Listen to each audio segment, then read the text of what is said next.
All right. Pizza should be here in 30 minutes. All right, nice. Man, Nolan did you guys right.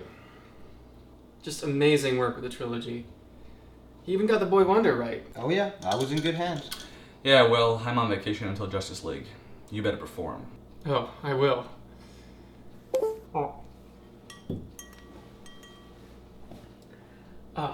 I gotta go. What is it? Burning building. His Facebook updates really help. Save me a piece. Yep.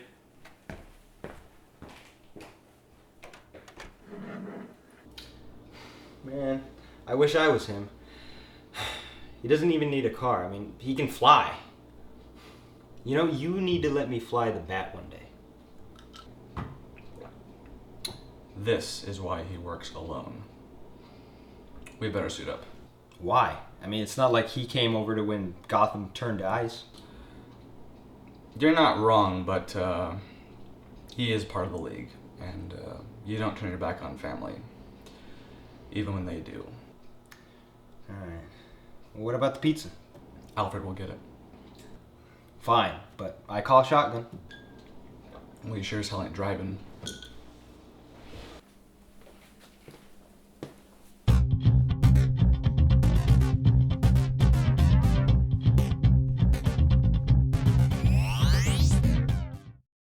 Take a look at this mother. Boom. Boom. Why Brandon Routh is on the front, I do not know. They should have put Christopher Reeve. It was the sensible thing to do. Christopher Reeve is Superman. 1, 2, 3, 4, 5, 6, 7, 8, 9, 10, 11, 12, 13, 14 discs. Holy crap. I got this when, I don't even remember. But I remember sitting in my room and watching every second this thing had to offer. Bonus features galore, let me tell you. And I watched it all. And it's been years since I did that. I recently did a marathon with one of my friends, Gordon, and he had seen some of them, but not all of them. 3 and 4 specifically, and the first one. You see, back when I watched all these for the first time, I was not the moviegoer that I am now. Dark Knight was 2 years away, and so my life hadn't changed yet, and so all I could say after watching a movie was whether or not I liked it. So going in this time with a more critical eye and someone to bounce opinions off of was a new experience with these films. And I gotta say that when you have one of your best friends watching all 5 films with you, one after the other for 12 straight hours, words cannot describe that feeling. And one little thing before I dive in. Instead of Superman, I'm gonna be saying Man of Steel a lot. Why? Because S's are my enemy, and my mouth takes forever to form that stupid shape, and then I overthink how to say the word, and then I end up saying Duperman. Curse this tongue, which I swear is like slightly larger than it should be. But anyways, wow, that almost got weird. The original Man of Steel was released in 1978 and is the first official superhero movie ever released. I could go in depth into the craziness that was making this movie and all of the awards that it got, but I'll let you look that up yourself. Wiki it when this is done, or just minimize the video and do it now. And yeah, Wikipedia is reliable. I used it as a source in one of my essays last semester and didn't get docked a single point. At least I don't think I did. The first movie is without question the best Man of Steel movie, at least thus far. Man of Steel might change that. We'll see. Admittedly, some of the flying effects don't hold up too well, but for what they had to work with back then, not bad. Christopher Reeve as the Man of Steel was perfect casting, and he is the Man of Steel. It's a performance that made this character survive as long as it has, and my favorite scene with him as the Man of Steel is the interview scene with Lois Lane. His body language speaks volumes in that scene, and both turn in Oscar material. Another thing to get you over is the modeling and special effects, especially in the beginning. This kind of movie is a dream job for production designers because these sets are massive and probably cost a fortune to light. And speaking of light, my goodness. I'm with Donner in that I am disgusted that Jeffrey Unsworth and John Barry got nothing at the Academy Awards. What a bunch of douchebags. I mean, they clearly didn't watch the movie. They also didn't watch The Dark Knight. Yeah, I know it's been almost 5 years, but damn it. Now let's move on to the problems. The film is about 2.5 hours long, and it's pretty slow in the beginning and middle, but it never really becomes dull. It's just slow. In the interest of time, it is very hard for them to show everything, but I would have liked to have seen some transition to where Clark learns how to fly, rather than it being as natural as it looked. It's also kind of weird how Clark just grows into a fully grown man after that mind F of a history lesson Jor gives him. The origin part of the story takes up most of the time, and so when it comes to the ending, that feels pretty rushed. And I think my biggest complaint with this film comes with the ending and the villains. The ending feels incredibly rushed. And if you look online, there's this segment about this movie's ending versus the second film's ending. And I think that ending should have been in this movie. It's what I would have done. When it comes to the villains, I really wish first and foremost that Lex Luthor was introduced earlier in the story. Because the man is introduced really late into the movie, almost like a Bond villain, so we really don't get to know him as well as we could and should. He is obsessed with real estate. What villain isn't? But I just feel like once we meet him, he has nothing to do besides be the typical explain the plan, then have the hero ruin it all type of villain. And that girl who's with him, what is her purpose besides saving the Man of Steel? Nothing. But overall, this movie is a classic and will be remembered for all time. It is one for the ages. I give it 4 out of 5 stars. Superman 2 is kind of a funny story. The first two were shot back to back, but the production plug was pulled after Donner had done 80% of the film because they wanted to see whether the first one would be a success or not. Then, because there was tension between the Salkinds and Donner, they fired him and brought in Richard Lester to finish it. The film was still a hit though, but Donner wasn't happy, and so he made the Donner cut, which is the version I watched. And you know, not as good as I remember. We start off with a very clunky summary of the first film explaining why the 3 villains from the first film are now the villains. Lex Luthor returns, however, and escapes prison thanks to the help of Miss Teschmacher. Why she is still with him is beyond me, considering how in the first movie her mum almost died because of him. And how in the world did those guards not see that blimp?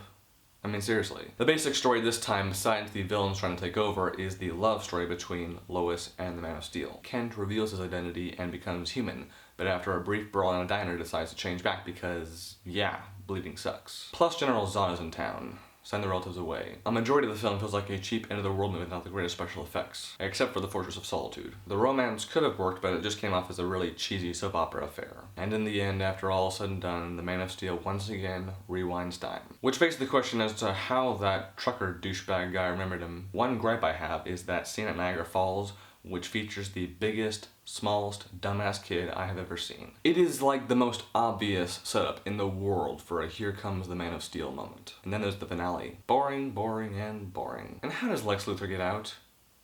How? I don't know. Overall, just a poor excuse for a sequel. In my humble opinion. 2 out of 5 stars. Now we come to number 3. The franchise at this point jumped headfirst into the ridiculous campy fare that Lester started taking the second film into. And it became more of a live-action cartoon. Especially at the end. The Man of Steel has a battle with his inner demon at one point, and that would have been more interesting had there been a more defined reason as to why. He gets handed this kryptonite rock that looks almost like a souvenir by Gorman at the ceremony, but it doesn't kill him. So I guess it just turned him evil. But how does that work, and why didn't Kent know about this sooner? That can happen. Thing is too, that after the ceremony, we never see the rock again. Where did it go? Go figure. I like the whole high school reunion though. That gave us a break from Lois, and after the last one, we needed a break from her. The production design, I think, is this film's biggest strength. All of the sets look incredible, and I can only imagine how much time it took to design and then build the damn things, you know, especially the last one. But it does get pretty campy in the end when that woman becomes a robot for like 5 seconds. Whoever wrote that into the script, just why? The wire work is also anything but subtle. Some of the footage in this movie, as well as the others, looks sped up, and it looks really weird. The villain isn't anything special, unfortunately, though. Robert Vaughn is a great actor, you know, Man from U.N.C.L.E., holy crap, that dude can act. But he is wasted here. And Pryor is basically wasted as well. Funny man, don't get me wrong, but I don't know what he's doing in this movie. Overall, though, not an abomination. Just a really bad movie. 2 out of 5 stars. And now we come to what many consider to be the end-all be-all of piss-poor, god-awful superhero movies. Number 4, The Quest for Peace.